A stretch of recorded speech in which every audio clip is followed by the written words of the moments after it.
पित्त के प्रकृति के लोगों की दिनचर्या क्या? पित्त प्रकृति माने 14 साल से ऊपर और 60 साल के नीचे, इनकी दिनचर्या क्या?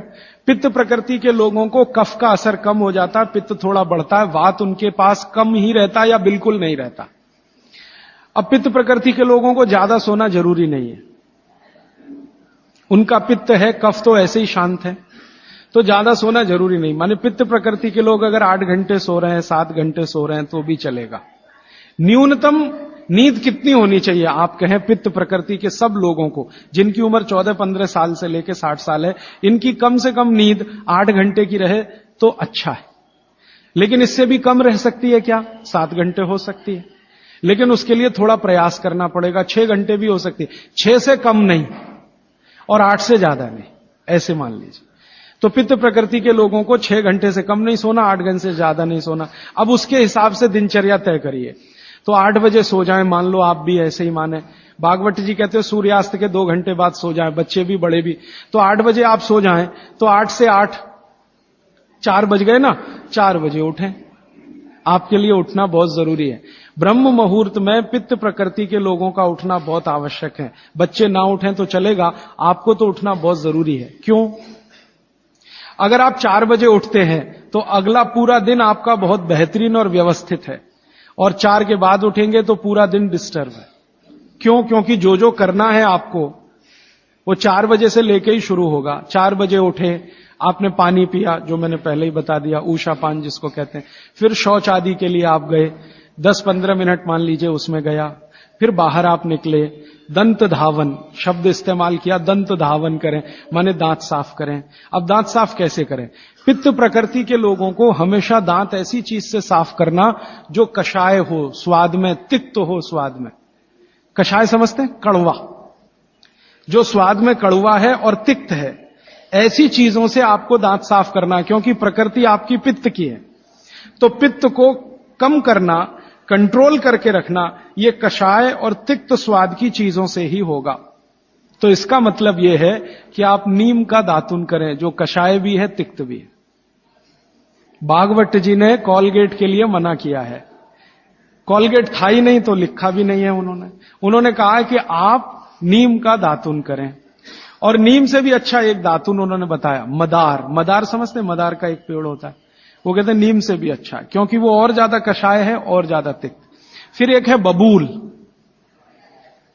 फिर एक है अर्जुन। अर्जुन की छाल आपने पिया ना, अर्जुन की दातुन भी होती है।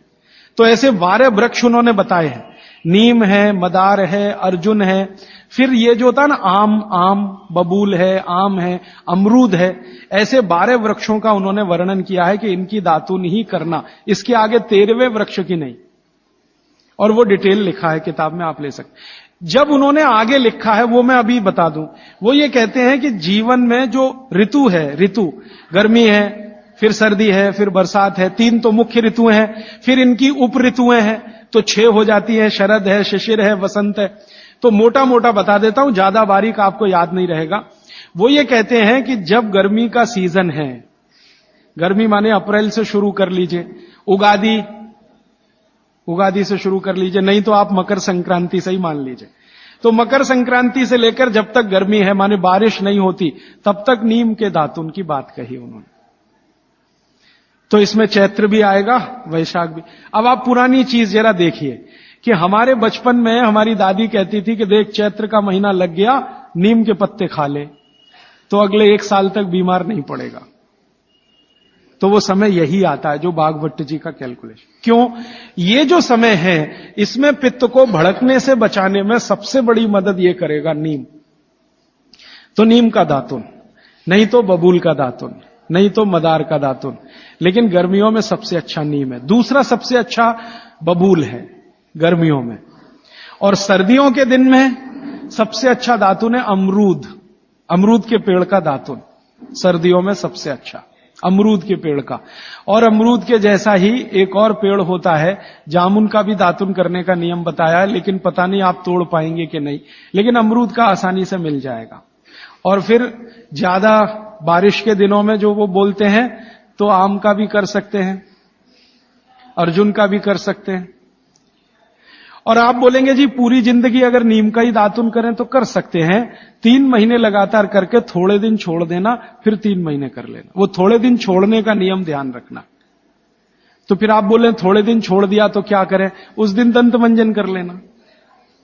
दंत मंजन के लिए वो ये कहते हैं कि आप जिस एरिया में रह रहे हैं वहां का तेल, और जिस क्षेत्र में रह रहे हैं वहां जो उपलब्ध लवण माने नमक, और जिस क्षेत्र में रह रहे हैं वहां की उपलब्ध हल्दी, ये तीनों मिलाकर आप पाउडर बना के दांत पे घिस सकते हैं। ये बहुत अच्छा दंत मंजन उन्होंने माना। दूसरा दंत मंजन उन्होंने बताया है, गाय के गोबर को सुखाकर जलाएं, उसकी जो राखी है उसमें थोड़ा कपूर मिला दें, थोड़ा सेंधा नमक मिला दें, बहुत अच्छा दंत मंजन। तीसरा वो कहते हैं कि जो त्रिफला चूर्ण मैंने बार बार आपको बोला, त्रिफला चूर्ण है तो इसको बारीक पीसें, दंत मंजन के लिए बारीक पीसना और खाने के लिए मोटा पीसना। तो बारीक त्रिफला चूर्ण, थोड़ा सेंधा नमक, बस मिला के दांत पे घिसें तो ये दंत मंजन। ऐसे 8-10 तरह के दंत मंजन है, 12 किस्म की दातुन है। तो आप ये जरूर करें, माने टूथपेस्ट बंद करें। अब क्यों करें टूथपेस्ट बंद? भागवत जी और आधुनिक विज्ञान को जरा जोड़ता हूं। आप पित्त के असर में हैं, जान लीजिए। सुबह सोकर उठेंगे तो मुंह में पित्त ही भरा हुआ है, लार जिसको आप कह रहे हैं। अब ये असर ज्यादा है तो इसको कंट्रोल रखना है आपको, तो इसलिए कहा ये दातुन अच्छी है। लेकिन अगर आप ब्रश कर रहे हैं, पेस्ट कर रहे हैं, तो क्या है उसमें? चीनी है, चीनी है ना, शुगर है। अब वो सैकरीन के रूप में है या किसी भी रूप में शुगर है, और शुगर और पित्त का झगड़ा है। तो सुबह उठते ही अगर आप पेस्ट कर रहे हैं जो मीठा है तो सर्वनाश है। मीठा ब्रश माने मीठा पेस्ट पित्त में मिलाएं तो पित्त को तो बिल्कुल खराब करेगा ही, और मुंह को भी खराब करेगा। क्योंकि सुबह का मुंह आपका मीठे के असर में आया, मीठे के असर में, तो 101% चांसेस हैं कि आपके दांत खराब होना जल्दी शुरू हो। और मेरा ऑब्जर्वेशन है कि जो ज्यादा पेस्ट कर रहे हैं उन्हीं के दांतों में कीड़े सबसे ज्यादा लग रहे हैं। कीड़े लगना माने दांत खराब होना। आप बंद करिए, ये अच्छा नहीं है, विज्ञान के हिसाब से बहुत खराब, और धर्म के हिसाब से तो और भी खराब है। मैं कई बार यहां बोल के गया हूं। और अगर आप शाकाहारी हैं, चुस्त जैन हैं, और सवेरे सवेरे हड्डियों को घिस रहे हैं, तो कहां धर्म पालन हो रहा है? और आप तो जैन हैं तो इतना जान लीजिए कि प्रत्यक्ष हिंसा का जितना पाप है ना, परोक्ष हिंसा का पाप भी उतना ही है। तो किसी कंपनी ने आपके लिए बनाया टूथपेस्ट, माने उसने मारा जानवरों को, उसमें से निकालने के लिए हड्डियां आपके लिए बनाया, तो पाप आपके ऊपर उतना ही है जितना उस मारने वाले के ऊपर है। तो कसाई का पाप अपने सिर पे क्यों लेना? तो क्यों ये कॉलगेट क्लोजअप बंद कर दीजिए, दातुन पे आइए, नहीं तो दंत मंजन। आप कहेंगे चेन्नई में दातुन नहीं मिलता, नहीं मिलता तो दंत मंजन बताया उन्होंने, वो आप बना लीजिए, तरीका मैंने बता दिया। सभी ऋतुओं में एक दंत मंजन वो कहते हैं कॉमन है, त्रिफला चूर्ण का दंत मंजन किसी भी ऋतु में किया जा सकता है, तो आप उसका ध्यान रखिए। अब आपने दांत वात साफ कर लिए, अब आपकी आगे की जो दिनचर्या है वो कैसी होगी? आपको जो है ना, पित्त प्रकृति के लोगों को मालिश भी करना है, व्यायाम भी करना है। बच्चों के लिए तो सिर्फ मालिश है, आपके लिए मालिश भी है, व्यायाम भी है। तो अब आप में कई बार कंफ्यूजन ऐसा होगा कि व्यायाम पहले करें कि मालिश पहले करें। तो भागवत जी ने क्लियर कहा है कि वात के जो रोगी हैं उनको मालिश पहले, व्यायाम बाद में। और पित्त के जो रोगी हैं, रोगी से मतलब आप पित्त के असर में हैं, तो व्यायाम पहले, मालिश बाद में। तो आपको व्यायाम पहले करना है, मालिश उसके बाद करनी। अब आप पूछेंगे कितना व्यायाम करें? तो आपके लिए भी नियम वही है कि जैसे ही आपके बगल में पसीना आया, व्यायाम रोक दें। जैसे ही बगल में पसीना आया, व्यायाम रोक दें, उसके आगे व्यायाम ना करें। पसीना आया, व्यायाम रोक दें। वो 10 मिनट में आए तो, 20 मिनट में आए तो, 25 मिनट में आए तो, 40 मिनट में आए तो, 1 घंटे में आए तो, आपके शरीर के हिसाब से ध्यान रखिए। इससे ज्यादा व्यायाम करने की कोशिश ना करें। अब वो कहते हैं सबसे अच्छा व्यायाम क्या? सबसे अच्छा तो आप कहेंगे जी दौड़ना। तो भारत के हिसाब से ये सबसे अच्छा नहीं है। भारत के हिसाब से, भारत के हिसाब से ये दौड़ना बिल्कुल अच्छा नहीं है, क्योंकि दौड़ते समय वात बहुत प्रबल होता है, और भारत वात प्रकृति का देश है।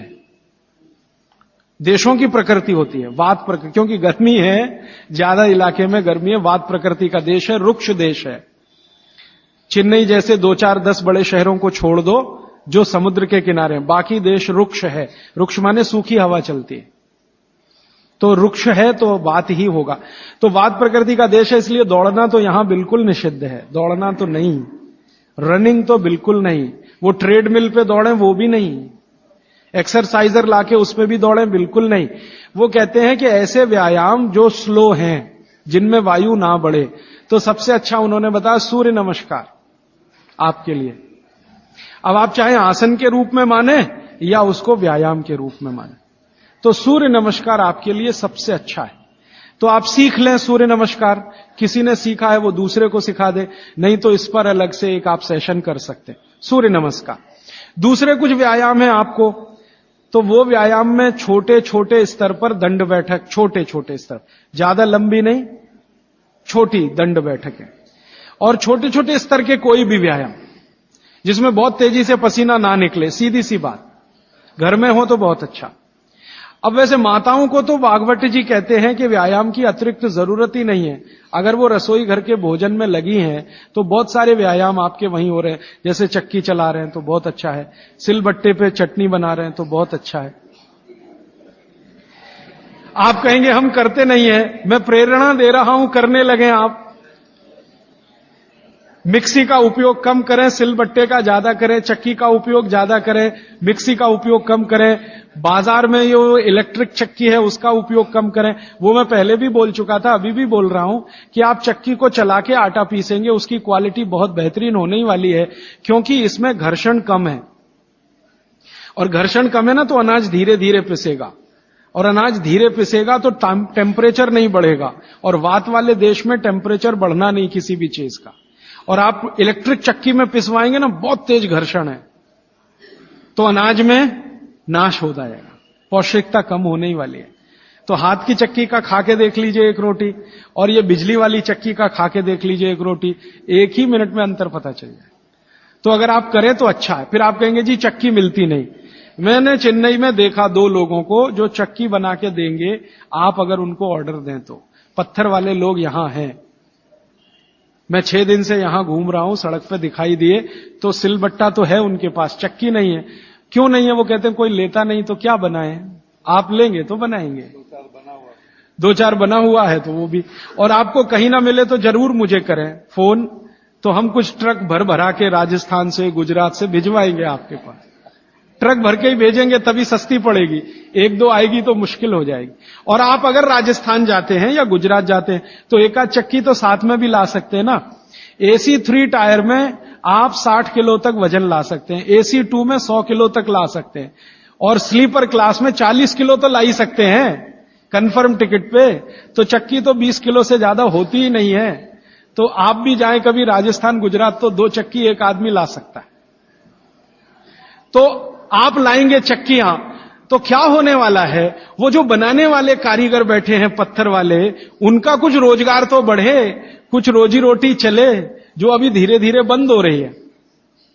और उनकी रोजी रोटी अगर आपने चलाई, तो मैंने आपको सबसे पहले दिन एक बात बताई थी कि आप जिंदगी के अपने सब दुख दूर करिए, दैहिक दैविक भौतिक, और दूसरों के दुख दूर करने में मदद करिए तो मोक्ष मिलेगा।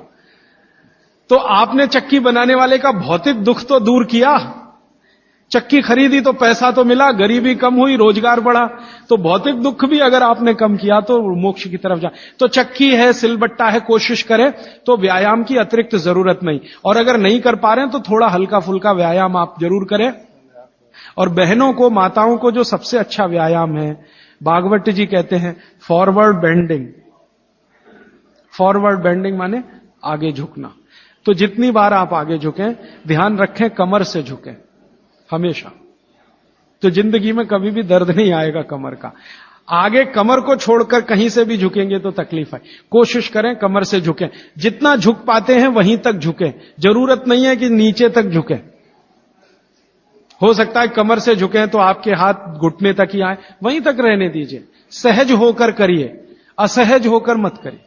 तो थोड़ा व्यायाम, 15-20 मिनट में पसीना आ जाएगा, उतना काफी। फिर उसके बाद मालिश, आपको भी मालिश जरूरी है, क्योंकि आपको भी कफ का असर ना बढ़े और आपका विकृत ना हो। तो आपको भी बच्चों की तरह यह बात ध्यान रखनी है कि सिर की मालिश ज्यादा, कान की भी मालिश ज्यादा, और बाकी शरीर की तो करनी है, और शरीर में सबसे ज्यादा मालिश तलवे की, पांव की। मालिश के बाद स्नान, स्नान उसी तरह से उबटन आदि से, और फिर भोजन, भोजन के बाद विश्राम 20 मिनट, फिर आपका काम, फिर रात्रि का माने शाम को 6-7 बजे का भोजन। इस तरह का नियम है पित्त वालों का। और वात वालों के लिए क्या है? जिनकी उम्र 60 के ऊपर है उनके लिए बागवती जी कहते हैं व्यायाम निषेध। जैसे बच्चों को निषेध वैसे उनको निषेध। उनके लिए मालिश बहुत जरूरी, जैसे बच्चों की वैसे वात वालों की। माने बुजुर्ग लोगों को मालिश बहुत जरूरी है, व्यायाम से भी ज्यादा। और मालिश करते समय ध्यान रखना है सिर तलवे 2 चीजें, और कान भी। तो मालिश आप करें, व्यायाम करें तो बहुत ही हल्का फुल्का करें। लेकिन यह नियम भागवत जी ने नहीं बताया कि आप व्यायाम तब तक करें जब तक बगल में पसीना ना आए, क्योंकि एक उम्र के बाद पसीना बहुत कम हो जाता है। तो हो सकता है 1 घंटे तक भी ना आए और आप करते रहे। ये पित्त और कफ वालों के लिए है, सिर्फ वात वालों के लिए। तो वात वाले तो जीवन में जितने आराम से रह सकें। वैसे तो वात वालों के लिए भागवत जी कहते हैं कि उनको तो एक ही काम है, वो है दिशा निर्देश। बुजुर्गों का एक ही काम है कि घर में बैठे हैं और दिशा निर्देश दे रहे हैं, ऐसा मत करो, ऐसा करो, ऐसा मत करो, क्योंकि उन्होंने जीवन का सारा अनुभव ले लिया और वो अनुभव को मिलाकर आपको दिशा निर्देश कर रहे हैं। बाकी अपना पूजा पाठ, भक्ति वगैरह ज्यादा, क्योंकि इसमें मूवमेंट, भागवत जी बोलते हैं कि वात के लोगों को मूवमेंट सबसे कम होने चाहिए। तो ज्यादा भाग दौड़ नहीं, ज्यादा इधर उधर नहीं, आराम से सहजता से जितना होता है अपने शरीर को बचाते हुए उतना। पित्त के प्रकृति के लोगों की दिनचर्या क्या? पित्त प्रकृति माने 14 साल से ऊपर और 60 साल के नीचे, इनकी दिनचर्या क्या? पित्त प्रकृति के लोगों को कफ का असर कम हो जाता है, पित्त थोड़ा बढ़ता है।